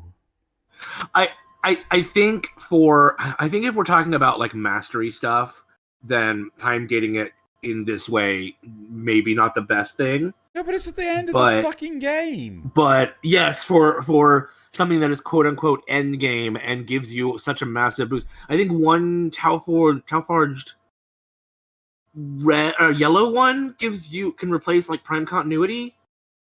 So it like frees up an entire mod slot for 1 shard. Yeah. I can't remember whether it's yellow or blue, but one of those. So what was it? Ability continuity. What is continuity? Ability duration. That sounds like yellow. That sounds like yellow. I'm pretty sure that's yellow. Yeah. Right. Yeah. But yeah, so like you're getting extremely powerful stuff here. I mean, like they probably want to make sure that it doesn't completely screw things up, so they can, patch it incrementally. This is the same system as World of Warcraft, right? In the early days, you could only do a raid once per week, right? It would take you literally hours to do, which is why I wanted these things to be longer. And you had a chance at getting a piece of equipment you wanted. A chance.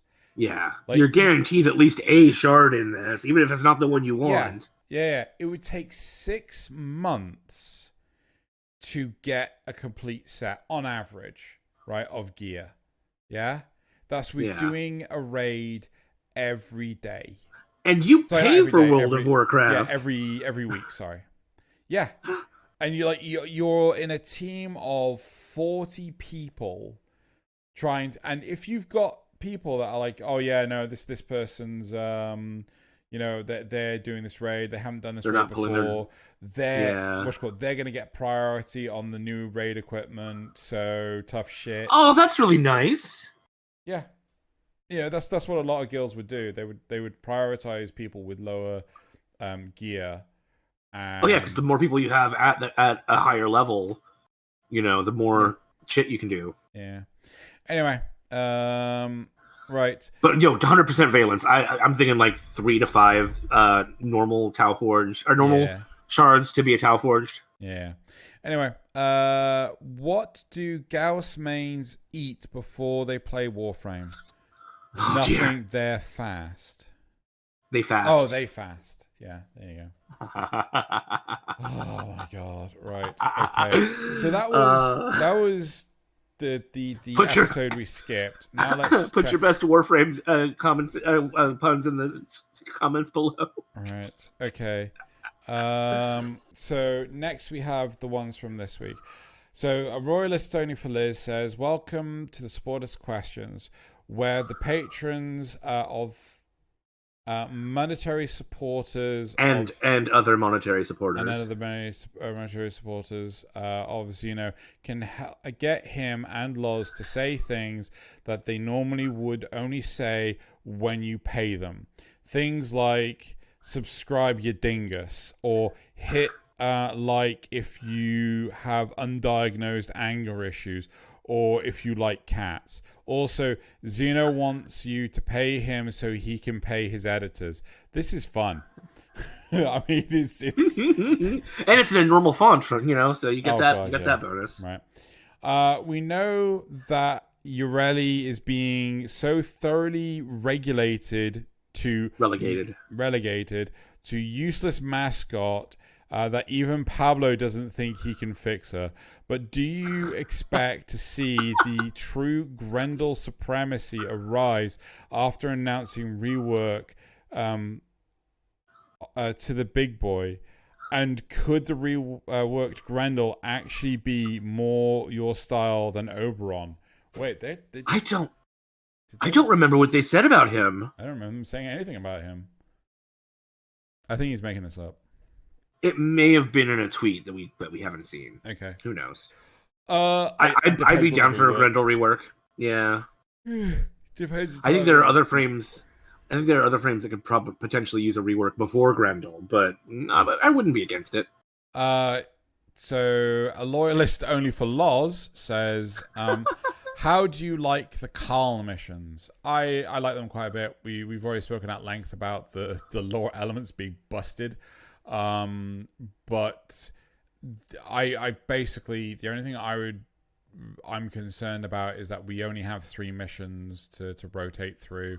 For me, that's too few for my goldfish brain. They either need more mission types or more variety of what you collect, or both. They not necessarily even just what you collect, but what you do. They need at least 2 more mission types, because then, I feel you can safely rotate through them. Anyway. I think with 2 types and a few different types of collectibles or tasks that you have to do, you'd be just banging. Yeah. Right, so that is it for the supporter questions. It is now time to go to the community responses. My goodness. So I actually wrote these down. Right. So you did. I went through, because Loz is unavailable, I actually went through the community responses, and there was a couple of notes. I did read them all. Peter Graver, last episode, I should say, Loz and I discussed about how there are a number of frames people just don't know how to play. Peter stated a lot of the reasons why people don't think about or consider different frames is down to aesthetics.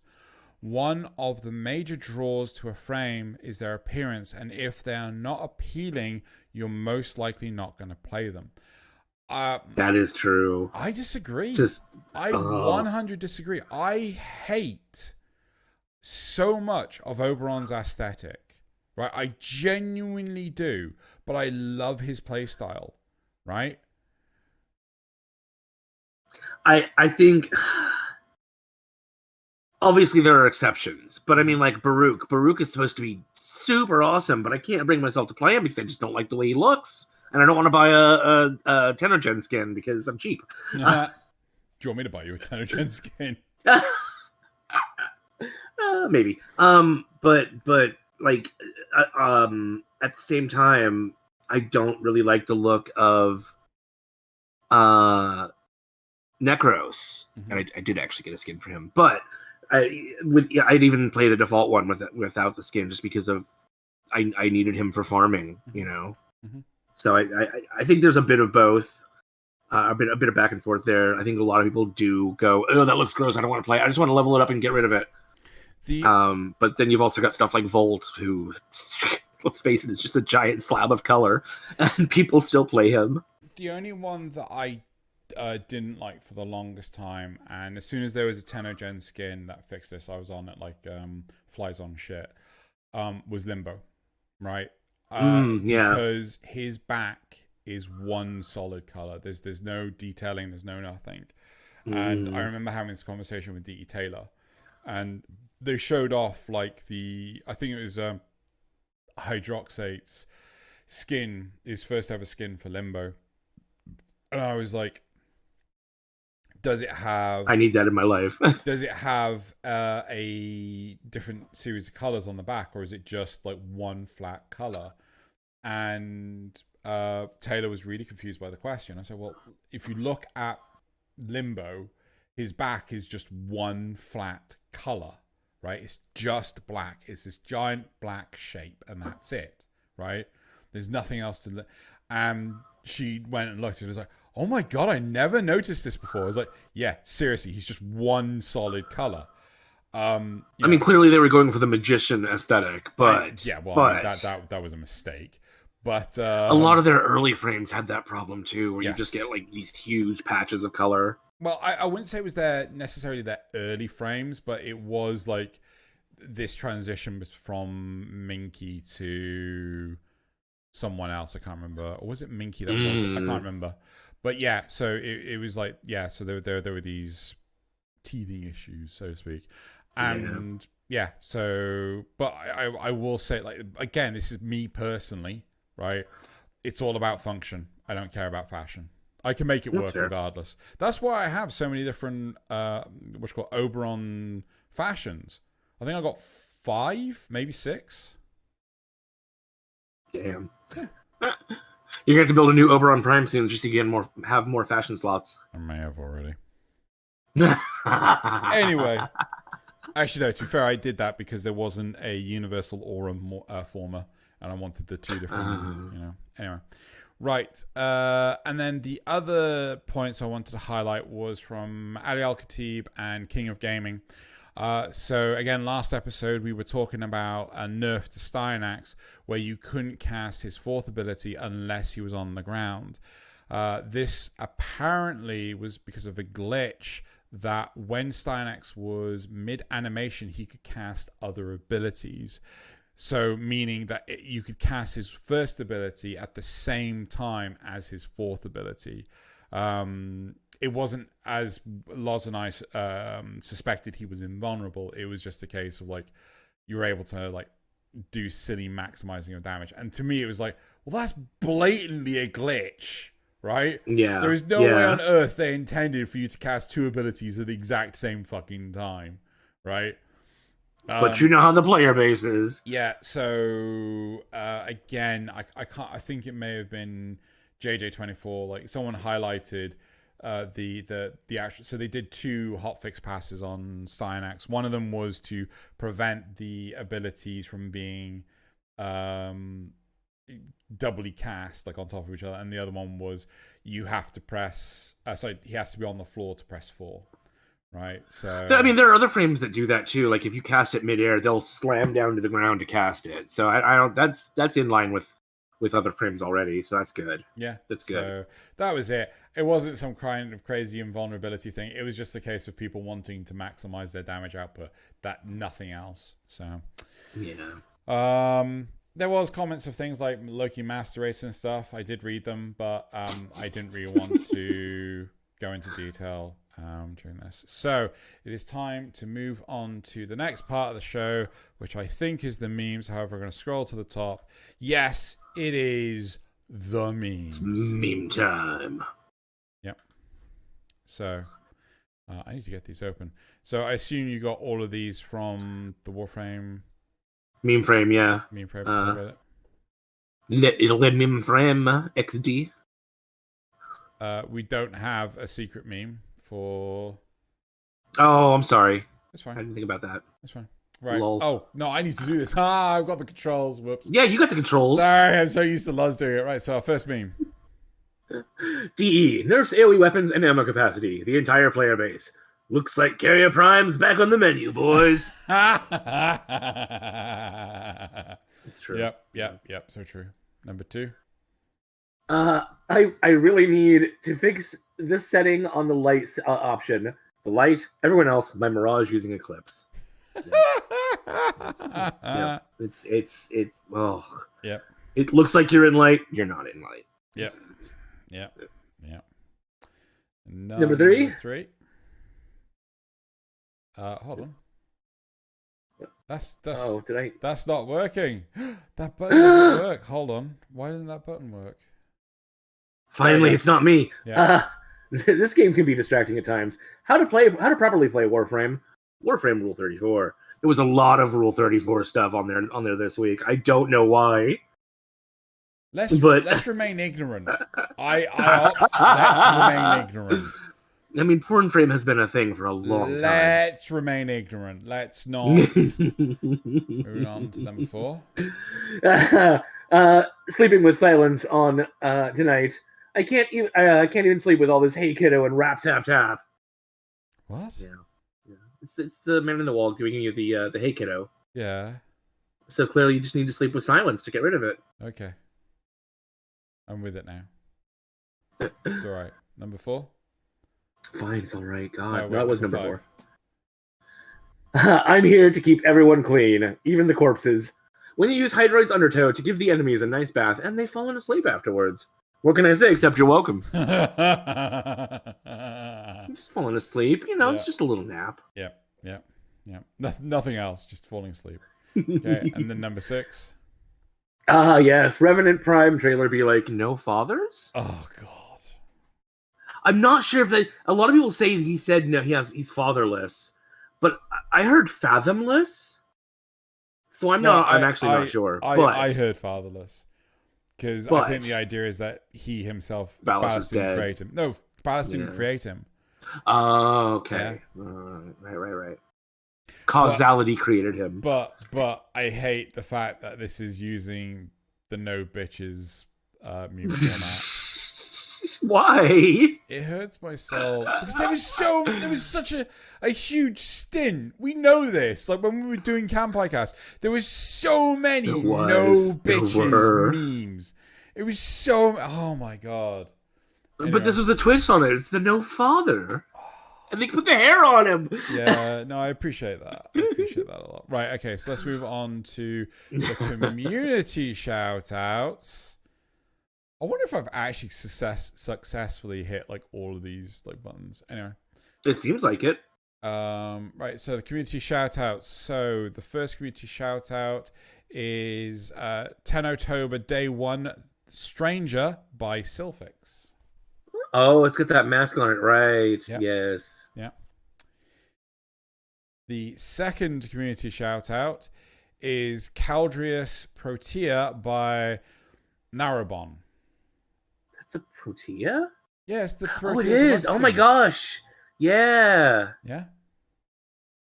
We do have that, right? Super buff there for a minute. Yeah, it's in the game. Yeah, right. The third community shout out is finally a worthy opponent by, I think it's supposed to be Federation. Yeah. That fight, you could basically just hover in the air the whole time if you were good at it. It's super weird because like when I first did it, I had so many issues. I just kept on falling out of the air, and no matter what, my health just wouldn't regen. That's so weird. Yeah, I think I'm bugged it. Bugs in my Warframe? No. Yeah, exactly. Right. The fourth community shout out is Protea, Telema, and Mav going to the movies with their mum, Caldrius by Jorial. Cute. I almost didn't. Well, I actually thought this wasn't Jor-El because it's a different style of shading, different style of coloring, and I was like, oh yeah, no, it is. So cute. I love that person. I love that person's art. Yeah. The 5th community shout out is again Day One, The Stranger by Nayuta. Okay. Yeah. All right. And last but not least, The New War Alternative Ending by Endqua. This is actually 2 pictures. Did you get the second one? Well, I mean, it's linked in the. Okay, yeah, yeah. In the leave it as a surprise for the people, but go look at that second picture. It is. Yeah, but I mean, like, we get this. Oh yeah. It's JoJo reference. Yes, JoJo reference. Right, so that is it for this week's episode. Thank you very much, everyone, for listening / watching. Nazza, thank you so much for covering for Loz. You're welcome. He better be back next week, though. He better be back. Don't know what that was. And I don't know. Yeah, we will see. Wait, where's the out? Oh, wait, no. Wait. Shoot, where's the outro button? Push the button, Xeno. You can't fail to push the button. I don't. Where did he? You lost the outro button. I genuinely don't know where the outro button is. Hold on. Dojo Dusting, the War Report, Topics Graph, Supporter Questions. Shouldn't it be on the top level, the OBS controls? Well, that's what I thought, but I can't fucking see it. Weird. I'm just gonna manually hit it right now. Yeah, just do it. Just do it. That's almost it. That's partly it. Where the hell's this button? It was a joy being here for your inaugural recording session. How does Loz have this button and I don't have this button? Why don't I have this button? Anyway, thank you very much everyone for listening, and back to hijinks and shenanigans moving forward. And yes, I will start sorting out guests. Okay, thanks, bye. See you on Podcast.